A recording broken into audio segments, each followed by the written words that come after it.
Netanyahu के सामने सबसे बड़ा चैलेंज यानी सबसे बड़ी चुनौती इस वक्त हमास है। लेकिन इस बीच दो और फ्रंट खुल चुके हैं। लेबनान और सीरिया के बॉर्डर पर इजराइल की सेना ने युद्ध लड़ना शुरू कर दिया है और इस बीच इजराइल पर आरोप लगा कि गाजा के बाद उसने लेबनान बॉर्डर पर भी फास्फोरस बॉम्ब से हमले शुरू कर दिए।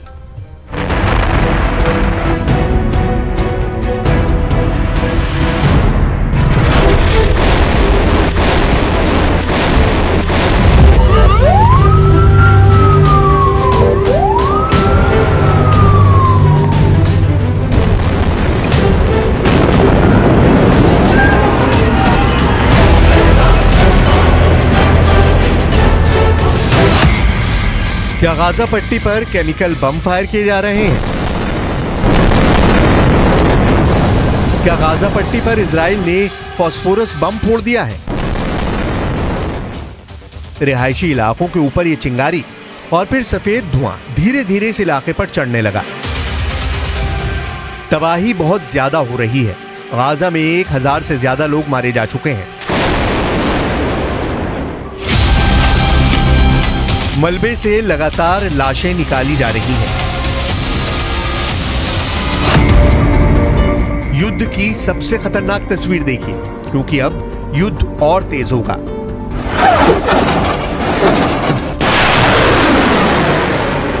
क्योंकि अब लेबनान बॉर्डर पर भी फास्फोरस बम से हमले की खबर आई है।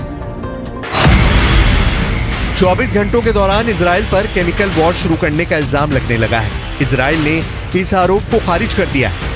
फास्फोरस का तापमान 800 डिग्री सेंटीग्रेड से ज्यादा होता है। जब इसका धमाका होता है तो इसके कण दूर तक फैलते हैं। ये शरीर में पहुंचने या इसके संपर्क में आने वाले इंसान की जान भी जा सकती है। इसका धुआं इंसान का दम घोट लेता है। ये इंसान की खाल को बुरी तरह डैमेज कर देता है और हड्डियां तक गला सकता है। इसलिए गाजा से लेकर लेबनान बॉर्डर तक जो तस्वीरें आ रही हैं वो बहुत डरावनी है। ये कोई पहला मौका नहीं जब इजराइल पर इस तरह का आरोप लगा है। इससे पहले वर्ष 2008 और 2009 में भी इजराइल पर गाजा पट्टी पर सफेद फास्फोरस बरसाने का आरोप लगा था। गाजा में जितनी जान गई हैं, उनमें आधे तो बच्चे और महिलाएं हैं। इससे पहले कि वो अपने घर से बाहर निकलते, इजराइल के सैकड़ों किलो भारी बम गिरने लगे और फिर जमीन पर कुछ नहीं बचा।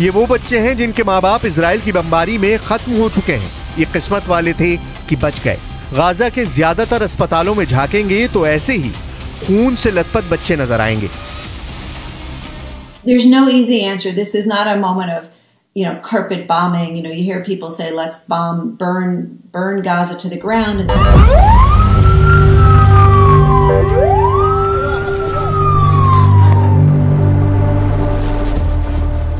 गाजा के इस एम्बुलेंस ड्राइवर को देखिए। इस शख्स ने अपनी एम्बुलेंस से बहुत से लोगों को अस्पताल पहुंचाया, लेकिन ज्यादातर की जान जा चुकी थी। लाशों को ढोते ढोते ये बुरी तरह थक चुका है।